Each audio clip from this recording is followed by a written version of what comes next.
So where I left off here, I get x plus 7 equals, we have the square root of 11, and when we take the square root of 11, it's not a very pretty number, so that's fine. We can still leave it as plus or minus the square root of 11.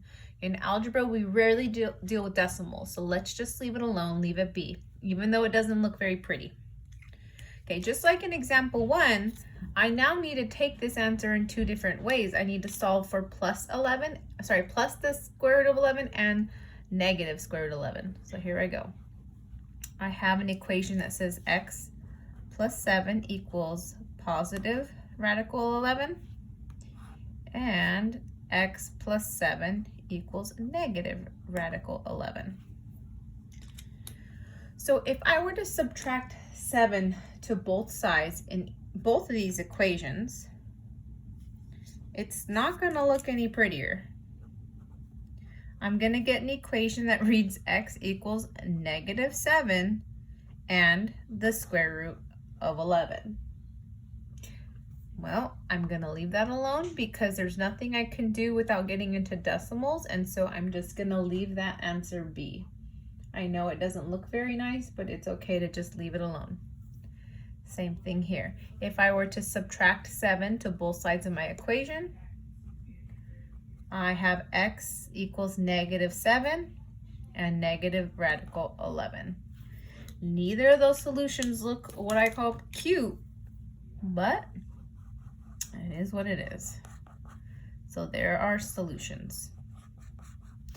You may actually see these two written. In fact, if you're looking at the foldable, you will see this written as another way. X equals negative 7, I'm going off the page here, plus or minus radical 11. So we can separate these two out, or we can write them all together. That's what the plus or minus sign means there. Okay, the last example I'm going to cover with you is example 3, and then I would encourage you to try example 4 on your own.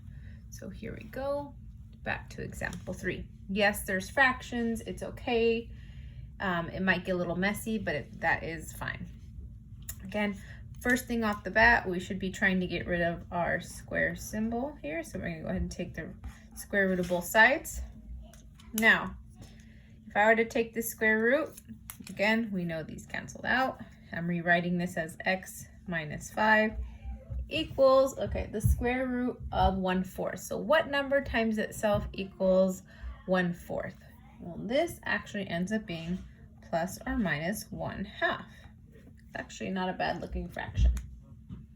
Okay, here comes the time where I now need to solve two different ways. I have x minus 5 equals positive 1/2. That's a possibility. And I also have x minus 5 equals negative 1/2. So here's the thing, once again, I know it's very tempting right now to turn this into a 0.5, but algebra rarely does this. Most of our answer are, they're gonna remain in fractions and usually improper fractions. So let's just continue doing this. So as I'm getting ready to add 5 to both sides, that's not going to really help me deal with this fraction. So while I'm here, I could go ahead and just say, okay, if I could rewrite negative 5, or if I could rewrite 5 as halves, that's going to help me out in the long run. So I know that this is the same thing as negative.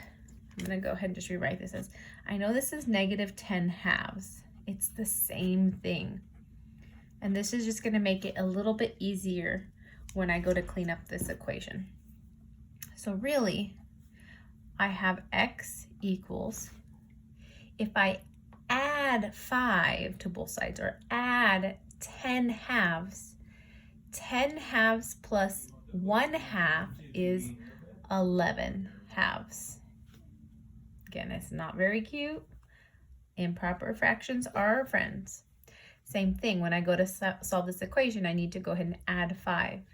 So I'm adding negative 10 halves to both sides. So imagine here I have 10 halves and negative 1/2. 10 halves minus 1/2 is going to get me 9/2. Okay, neither of these neither of these fractions do I need to simplify. So I'm going to leave them be. My solutions are x equals 11/2 and x equal 9/2. And that is that. I'd like you to go ahead and take a moment and try example 4 on your own. I'll go ahead and post the answer, but go ahead and give it a go without peeking at the solution just yet.